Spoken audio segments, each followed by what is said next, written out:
Welcome to Buckeyes Tomorrow Morning for Monday, August 28th. I'm your host, Tom Orr. The Notre Dame game is in 5 days, the game against Michigan in 89 days.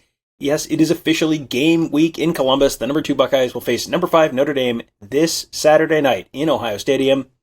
Still a little early to be looking at the forecast. Things look, though, very, very good so far. Sunny, temperatures around the low 80s around kickoff time. And if you've been around Columbus during a big game week before, you know it's pretty much all anyone in town is talking about. The start of the season always exciting, but when it starts with a primetime top 5 matchup in week 1, then there is just a crazy amount of buzz.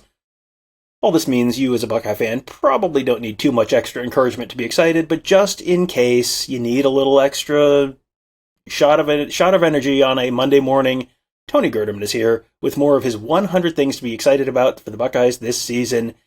Tony, with the way things are right now, people might be thinking you're a little bit of a hater for only having 100 things on your list. Well, Tom, first off, thank you for introducing me and having me on the show. And yeah, only 100. I've ran out of time. Granted, if we had launched the site earlier, maybe I would have had 200. This is more of a time constraint thing. This is not a me not doing enough work type of thing. As long as it's someone else's fault, that's the important thing. I'm just glad we got that out of the way. I figured, there are 100 things. We did 6 of them the last time. We'll do 6 again this time. Figured, let's give a little equal time. 3 on offense, 3 on defense. We will start with the offense.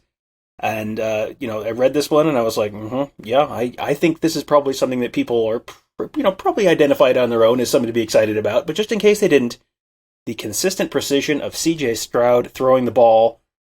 If people haven't watched the Rose Bowl in a while, he did some stuff in that game that was something you don't see quarterbacks do very often.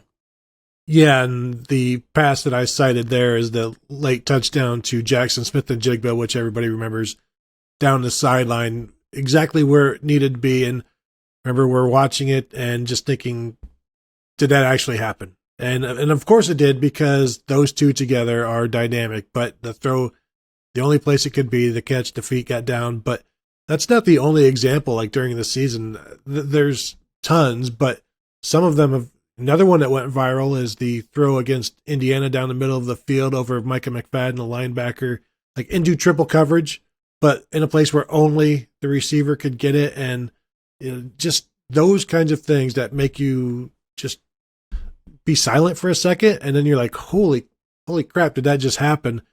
And I don't know that it's going to happen every day, every game, because we've kind of gotten spoiled by it. But there will still be throws that are like, wow, I've never seen that done before, even though we're spoiled by so many of his other great throws. It's a little like watching, Olympic snowboarding, or, when they do the ski jumping or something, and you watch a couple of them and it's like, oh, another 720, huh? It's like, no, I don't think you understand how difficult it is to do that. And C.J. Stroud is a gold medalist he's an X Games gold medalist in football throwing, and seems like he might have a pretty good wide receiver core this season to throw those footballs to. One of the guys he threw 3 of those footballs to in the end zone in the Rose Bowl was Marvin Harrison Jr. He's next on your list. It just says Marvin Harrison doing Marvin Harrison things. Tony, for people who aren't familiar with Marvin Harrison things, what are they and why should they be excited about them? Well, I originally titled that looking forward to the argument that Marvin Harrison should sit out his junior season because he's going to play so well as a sophomore that people are going to tell him, "Hey, don't go back to college." But I didn't want to cause any chaos or anything of that nature. Put that out into the ether. I thought I would just save that for your show. But Marvin Harrison things, where he's a bigger guy than most guys, and yeah, he's fast and a red zone threat, very much so. You get the ball anywhere around him, he'll go and get it. And we just saw just a bit of it last year, and now he takes over for Garrett Wilson. And remember what Garrett Wilson did with a wider range of throws to him and more snaps. And I think you're going to see the same thing from Marvin Harrison. You're giving him more opportunities. You're going to be throwing the ball to him more. So you're going to see him do some more crazy things. We know what we know what he's capable of, but I think he's going to show us more than that because we don't know. We haven't seen everything yet. And we only saw a glimpse last year. So we're going to see more this year. And I think we're going to be surprised at what we get to see at times. And sure, he's going to take a 9-yard catch and pick up 11 yards for a first down. He's a workhorse in that way. He's your X. He can just move the chains. But there's going to be other times where he catches something in the back of the end zone, like a Michael Thomas from Evan Spencer type of thing, where how did you know to get that toe down? I think you're going to see a few of those from Marvin Harrison, and then you'll just chalk it up to that's just Marvin Harrison being Marvin Harrison, and before you know it, you're going to be totally bored by it. I just love the idea of doing the really irresponsible YouTuber thing of, the headline for the show is, 5 reasons why Marvin Harrison should skip his junior season and head straight to the NFL. And, the thumbnail is me going, shock face. I mean, I can feel the money rolling in right now. I'm going to be more responsible with the title. Despite you and your irresponsibility and throwing that out in the universe, I'm going to be more responsible with the title for this. You mentioned Marvin Harrison, maybe being comped a little to Michael Thomas. I remember the spring game 2019, I think. There was Marvin Harrison was there and posed for a picture. Michael Thomas was there at the spring game. So I've got a picture of Marvin Harrison posing with Michael Thomas on the sideline. That's one of my favorite recruit, former Ohio State player, irresponsible comp kind of pictures. Another one of those was the game, I think it was the Michigan State game in 2019, the day that it was the blackout that night. It was Paris Johnson walking down the tunnel with Orlando Pace, and I took the picture and I was like, well, this is gonna really, really inspire some irresponsible discourse online, and it did. But Paris Johnson is the next guy on your list. He was, when he came in, he was the 5-star left tackle, immediately just penciled in for a 3-year Ohio State career and off to the NFL because he's a 5-star left tackle and you can't believe how athletic he is and all that. Here we are entering year 3. He has yet to start a game at left tackle. Well, now he's going to start a game on Saturday, 5 days away, almost there. But, he's played. He played in the college football playoff as a true freshman. They kind of threw him in at guard at a couple points when they had guys go down with injuries. Started at right guard last year. Now he's finally starting at left tackle. You finally get a chance to see, what everyone has been waiting for with bated breath since that irresponsible photo hit the internet in 2019. Why are you personally excited to see Paris Johnson starting at left tackle? Well, this is why he came to Ohio State. This is why they worked so hard to get him. And the irony is, if he's as good as everybody wants him to be, as everybody hopes he is, you're only going to get to see him for 1 year at that position. You work so hard to get a guy that is the future of your offensive line, the future left tackle, and he doesn't he doesn't start there until year 3, and then he only starts there for 1 year. But this is kind of what you want now. This is the scenario that you want now. He plays so well that he has no choice but to leave early for the NFL because he's a top 10 pick. And if he is, then that must mean that CJ Stroud got to stay upright an awful lot during the season.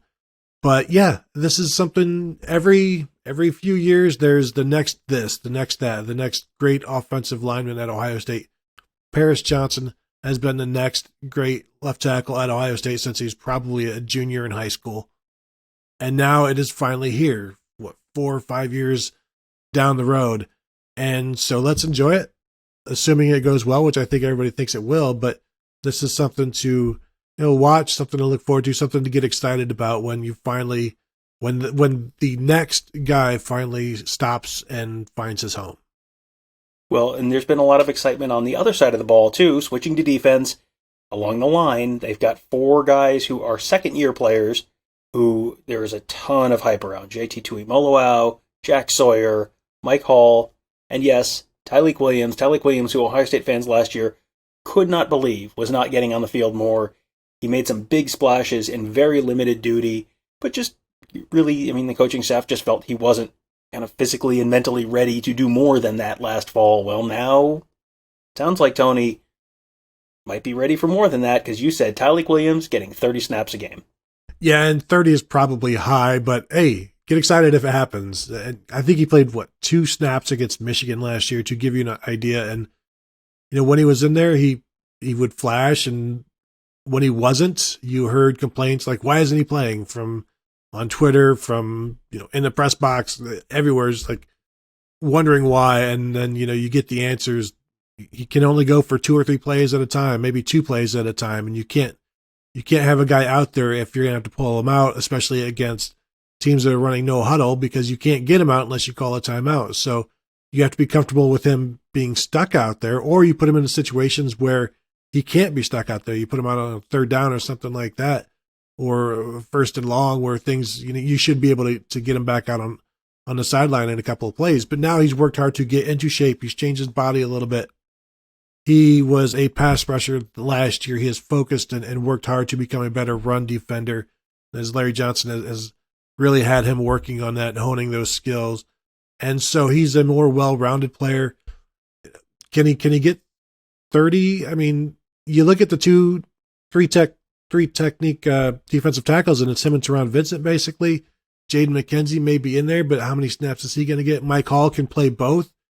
So maybe it's a situation where on an average game, if there's 75 plays on the other team, it's 30, and say 15 for Mike Hall. He gets 15 at nose, 15 at 3 tech, and then everybody gets 30 snaps a game among those 5 defensive tackles. Yeah, I will take the field on that being the exact distribution of snaps during the course of the season. But I mean, we'll see. Season hasn't started yet. We'll find out. Another thing we're going to find out about is, will they be able to win the line of scrimmage on both sides of the ball? This is a little bit of a offense and defense one, but I threw it on the defensive side of the ball because it felt like the defensive line sometimes didn't win the line of scrimmage last year, and that happened against Oregon, and that happened against Michigan, and the results of those games were probably directly correlated to the fact that they didn't win the line of scrimmage on the defensive side of the ball. So why are you optimistic that it's going to happen for them this year? Well, I'm interested to see how Jim Knowles' defense marries with what Larry Johnson does. And yet there are some changes in what Larry Johnson will be doing. He didn't want to go into too many details about what that defensive line is going to be doing, but it seems like there will be some more run focus, although Jim Knowles kind of poo-pooed that a little bit in terms of how much they're just going to be not as aggressive as last year. He's saying that they'll still be aggressive and getting after the quarterback. But winning that line of scrimmage, that Michigan game has kind of been stamped all over the place and on both sides of the ball, where the Ohio State offensive line didn't live up to what they needed to do. Travion Henderson had 74 yards rushing in that game, the lowest yard per carry game of his career. The other side of the ball for Ohio State defensive line just got pummeled. They couldn't get off the field. They were just I'd say a shadow of their former self, but it was their current self, and it was not good. And they laid on the ground like a shadow eventually. But now you hear that day after day, week after week, people doubting you, not wanting to feel that again. Like there has been a renewed focus on toughness and all of that stuff that you need on the line of scrimmage. So we're going to get an early opportunity to see if that focus results in positives, or I should say negatives, for the Notre Dame offense. Yes, a double negative. If it's a negative play and the other team has a negative play when they're on offense, that makes it positive. That's just math. So that all worked out great. We've talked a bunch about all sorts of guys on the defensive line and veteran players in their last, they're heading into their last season, and second-year players who might be on the verge of breaking out. You had something interesting, which was which of the freshman defensive ends emerges first, because it does feel like that's a spot where it's always someone. You don't always know. It doesn't always correlate with here's the guy with the highest recruiting ranking, but it feels like there's always someone who kind of steps up out of that defensive end, just that edge rusher role for Larry Johnson, and makes an impact that freshman year. That seems like a very legitimate thing to be excited about. Who would you view as the leading contenders to do that this year? Yeah, I think you've got 3 defensive ends that they brought in, and Caden Curry, Kenyatta Jackson, and Omari Abor. And right now, they seem to all have been lining up in different situations, like in terms of how they fit right now. Caden Curry arrived in the spring and has played well, lost his black stripe. Kenyatta Jackson arrived in the summer, played well enough to lose his black stripe, and then you have Omari Abor, still has his black stripe as far as we know. So, there's 3 tiers here of these 3 linemen, but you look at last year, and it's like, well, Jack Sawyer, he's going to be the guy that makes the biggest impact among the freshmen. He's been in here since the winter, And then you have JT Tuimoloau come in and said, no, I'm going to be the freshman that has the biggest impact. So while it looks like it's Caden Curry at this point, can it be Kenyatta Jackson? He's impressed with his motor and he's a really unique athlete. Then you've got a guy like Omari Abor who's more compact. Does something click with him? So I think right now the betting favorite, don't bet on college athletes. The betting favorite is like Caden Curry, but can a Kenyatta Jackson, maybe that's something to watch. Can somebody catch him, overtake him? Or is it a class where it's like they all have their individual moments and it's like, well, these guys all have a very bright future next year, kind of like the defensive line class of 2021. Yeah, that defensive line class of 2021 was, you saw a little bit last year. You feel like you're going to see a lot more this year. We talked about a couple of them. We've mentioned a couple of them by name already. That's going to be something that's really interesting to keep an eye on over the course of the year, because if that defensive line is better, boy, that's going to be a big thing for Ohio State moving forward. We actually talked a bunch about that Ohio State defensive line on the episode of Buckeye Weekly that is dropping on Monday. Tony, it's an Ohio State football game week, so what do we do on Buckeye Weekly on Mondays? Tom, we talk about the Michigan Wolverines, and it's always a good time talking about the Michigan Wolverines on the Buckeye Weekly podcast, a fair and balanced view of the team up north at all times. Yes, we did our annual Tale of the Tape show, something we normally do, kind of earlier in the summer. Decided to make that the Ohio State game week kickoff show, just going position by position. Where does Ohio State have an advantage against Michigan right now? Where does Michigan have an advantage against Ohio State? It's a little closer than it has been in some of our recent years, but I think you guys will enjoy that. Kind of a good look at what Ohio State has, what Michigan has, what the heck is going on with the Michigan quarterback position. Jim Harbaugh is making things maybe more complicated than he needs to be. I have theories on why that might be. You can hear those theories on the new episode of the Buckeye Weekly podcast that just dropped on the Michigan-Ohio State Tale of the Tape preseason 2022. And, with this being a game week, there's going to be a ton of content. We're going to have a ton of Buckeye Weeklies this week. We'll obviously we'll be getting into the 7 days a week schedule for the Buckeyes Tomorrow Morning podcast, now that we have game previews for Saturday and game recaps for Sunday and all that fun stuff. Not that there's been a shortage of stuff to talk about this year, but it is going to be a busy and intense week in the lead up to the Notre Dame game. We have pregame coverage coming for you. We have postgame coverage coming for you. Did we do a kind of behind-the-scenes practice for a pre- and post-game show? Listen, I'm not here to tell you. I'm not here to spill any secrets, but we may be excited about stuff that's going to happen on Saturday. May have a bunch of fun stuff coming for you all week.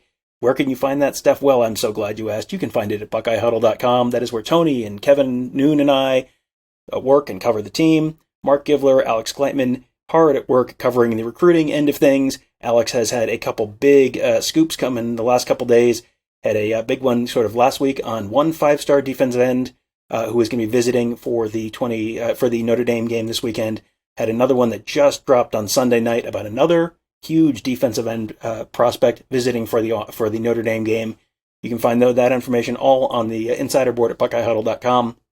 If you want to see that board, well, got to be a member. You can sign up today at BuckeyeHuddle.com. It is the price. Tony, say it with me. What is it? What is it the price of? A lousy chain store pizza. There it is. Yes. So you don't want pizza. I don't want pizza right now. I would rather have a fantastic team of Ohio State insiders covering the team, covering recruiting, covering X's and O's. Didn't even talk about Russ Fulton, Justin Whitlatch, Devin Radcliffe are 3 X's and O's guys. They can break down games in a way that I don't know that anyone else can match with the depth of talent that we have there on the X's and O's piece of things. Did a survey of Ohio State fans a little earlier this month. Like, what are you guys looking for? What do you want to hear more about? What do you want to read more about? X's and O's was like the number one by a wide margin answer. So good news. We got 3 guys who do that. So you can find them all at BuckeyeHuddle.com. That'll do it for today. Thank you guys all for joining us. Have a great day. We will talk to you tomorrow.